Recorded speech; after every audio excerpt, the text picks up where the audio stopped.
Então, o primeiro ponto é esse, ela não quer acabar com a escala 6x1, ela quer fazer um carnaval, utilizar isso de palanque político para ajudar a ter mais votos nas próximas eleições. Não quer, de fato, tratar desse problema, porque aí sim, por que fazer uma PEC e não fazer um projeto de lei? Porque na PEC você... Leonardo Grandini e Kim Kataguiri fazem debate quente e abordam questões políticas como Lei Rouanet e o fim da escala 6x1. Qual é a sua opinião? Comenta aí. Deixe seu like, se inscreva no canal e compartilhe.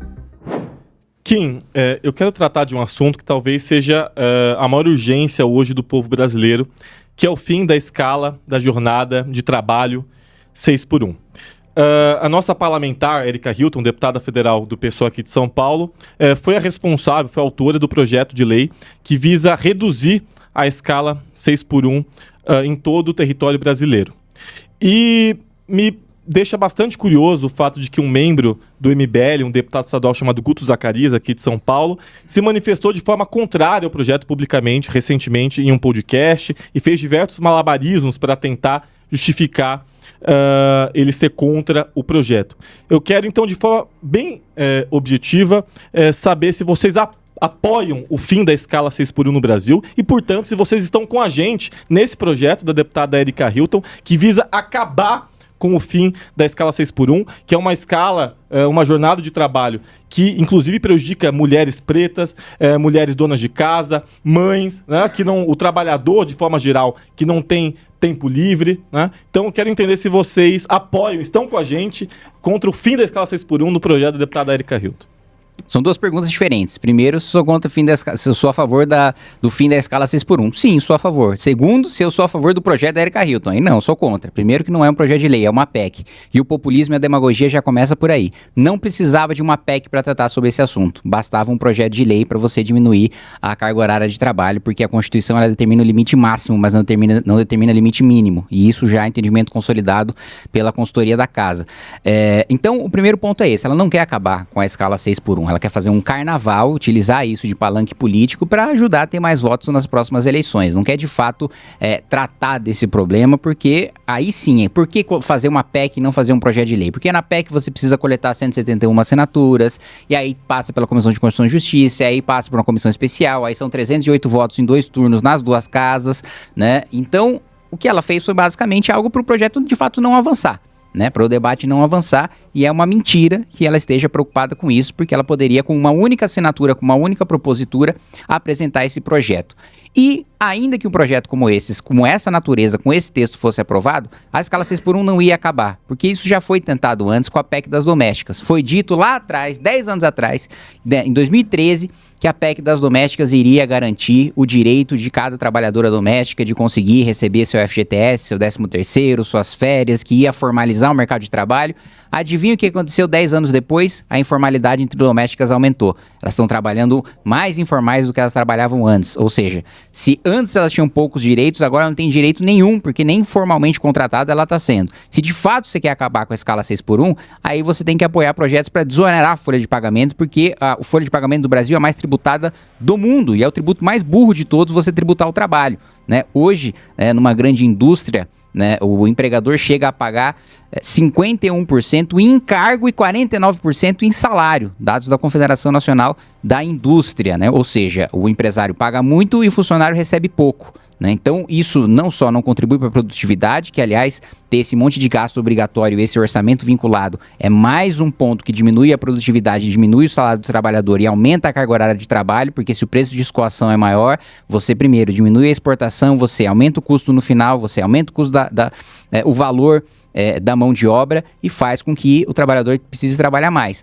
Outro ponto que reduz produtividade, a alta carga tributária. Nós temos a maior carga tributária dentre todos os países emergentes, e toda vez que a gente apresenta algum projeto de corte de privilégios, seja para a elite privada, de privilégios bilionários tributários que foram concedidos no governo Dilma e depois no governo Lula, e que, mais uma vez, o pessoal faz parte da base desse governo, vocês apoiaram o Lula que concedeu esses privilégios para os bilionários, além dos privilégios para a elite do judiciário, para a elite pública, dos deputados, dos senadores, dos juízes, dos promotores, que fazem parte do 1% mais rico da população, mas até agora nenhum único deputado do PSOL assinou minha PEC antiprivilégio para enfrentar isso. Então, sim, sou a favor do fim da escala 6x1. Não, o projeto da Erika Hilton não acaba com a escala 6x1.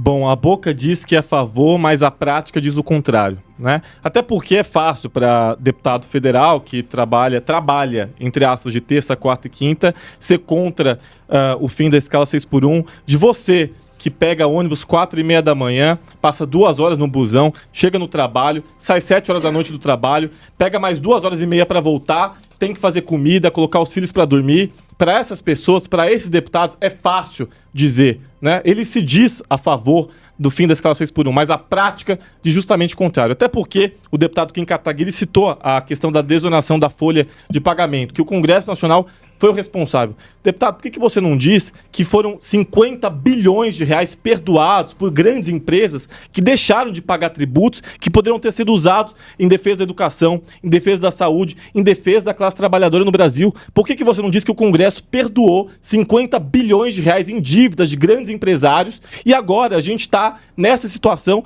em que a gente precisa, o governo federal, o governo Lula precisa querer pautar, cobrar IOF e tributos sobre grandes fortunas. Você que é trabalhador, você que ganha até 5 mil reais, o governo, o presidente Lula, quer que você não pague imposto de renda.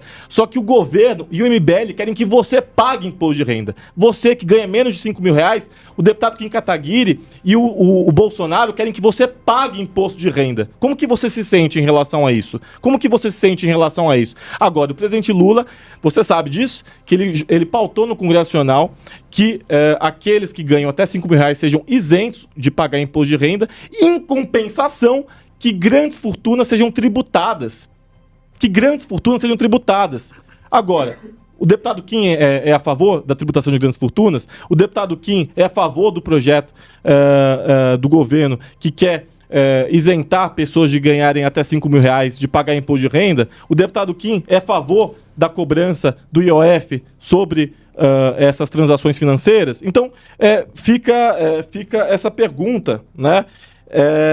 E aí eu quero entender também, né, finalizar, devolver a pergunta. Se você é contra o projeto da deputada Erika Hilton, que você sabe muito bem que é muito diferente você fazer uma proposta de lei e uma proposta de emenda à Constituição, que a proposta de emenda à Constituição é justamente você estabelecer isso na Constituição Federal, para que não haja nenhuma gambiarra, para que ninguém queira modificar isso depois. Então é por isso que a deputada Erika Hilton fez isso. Agora, você dizer que uma pessoa que apresenta um projeto de lei como esse, uma PEC como essa, não quer de fato trabalhar, o que vocês fazem? O que vocês vêm fazendo pelo fim da jornada de trabalho 6x1? É isso que eu queria entender.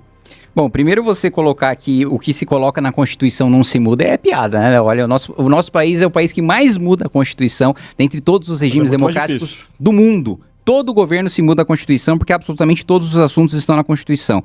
E eu quero começar respondendo toda a sua fala. Primeiro, sobre trabalhar entre aspas, eu vou te falar quem de fato trabalha entre aspas no Congresso Nacional, Guilherme Boulos, muito diferente de mim, que sou o deputado mais produtivo na Câmara dos Deputados, segundo todas as consultorias independentes. Vamos fazer uma comparação aqui do seu ídolo com o meu trabalho?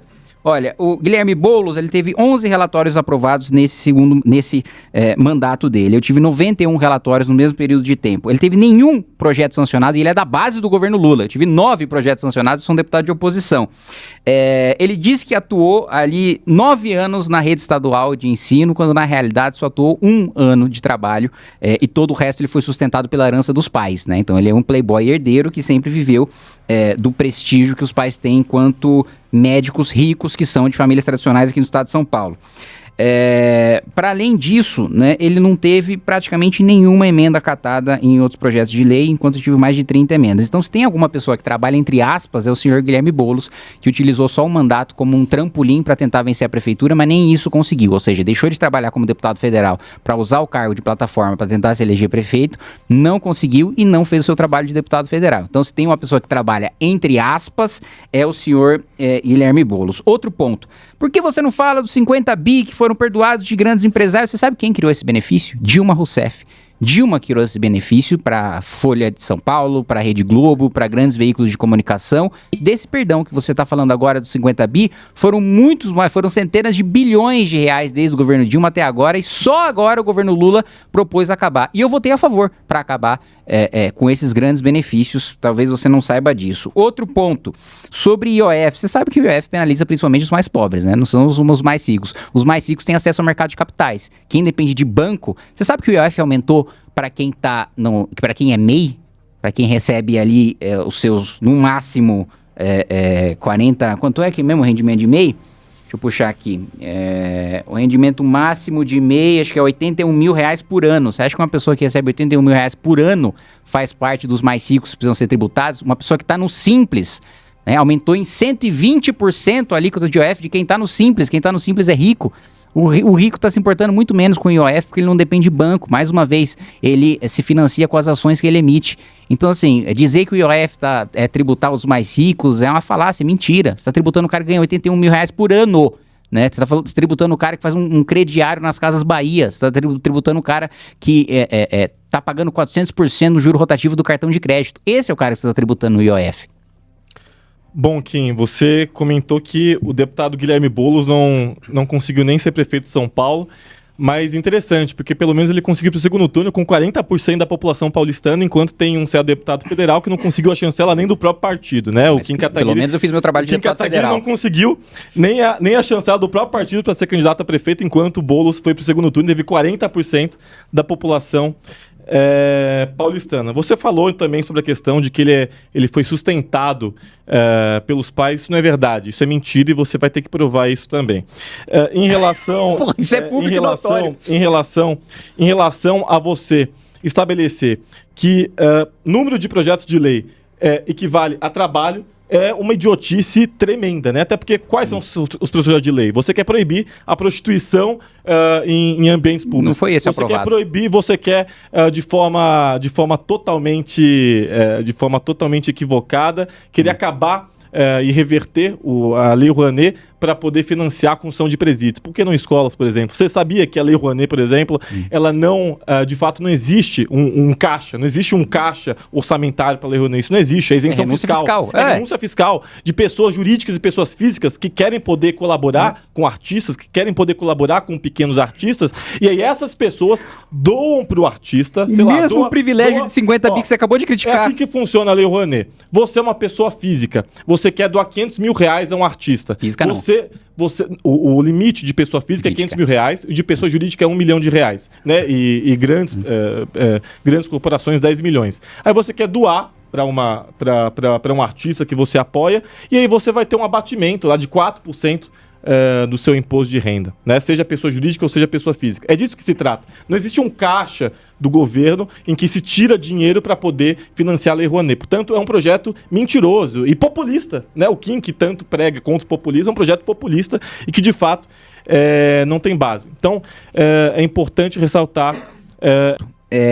que eu preciso esclarecer é que não existe um caixa da Lei Rouanet, renúncia tributária. Você acabou de criticar 50 bilhões de reais em impostos perdoados para grandes empresas. E aí você vai tratar de uma renúncia tributária que é exatamente da mesma natureza, né? E diz que não existe um caixa.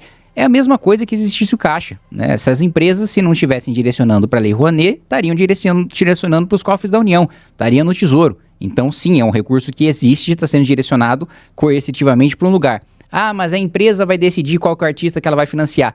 Pior ainda, o que as grandes empresas fazem? Aproveitam essa renúncia tributária, né, que sai do bolso do mais pobre, sai do pagador de impostos, e contrata grandes artistas para promover a sua marca. Né? Você vê o Santander, você vê o Itaú contratando grandes artistas porque é o que vai dar mais visibilidade para a marca deles. Por isso que a Lei Rouanet está concentrada mais em grandes artistas, porque justamente a iniciativa privada está mais interessada em dar visibilidade para o artista que já ganha muito, para o artista que já é grande, para levantar ainda mais a sua própria marca. Não tem nenhum interesse em promover a cultura para quem de fato precisa de dinheiro público para promover a cultura, porque é pequeno demais para chegar em palcos maiores sem esse auxílio. Então, só fazer esse esclarecimento em relação à Lei Rouanet e...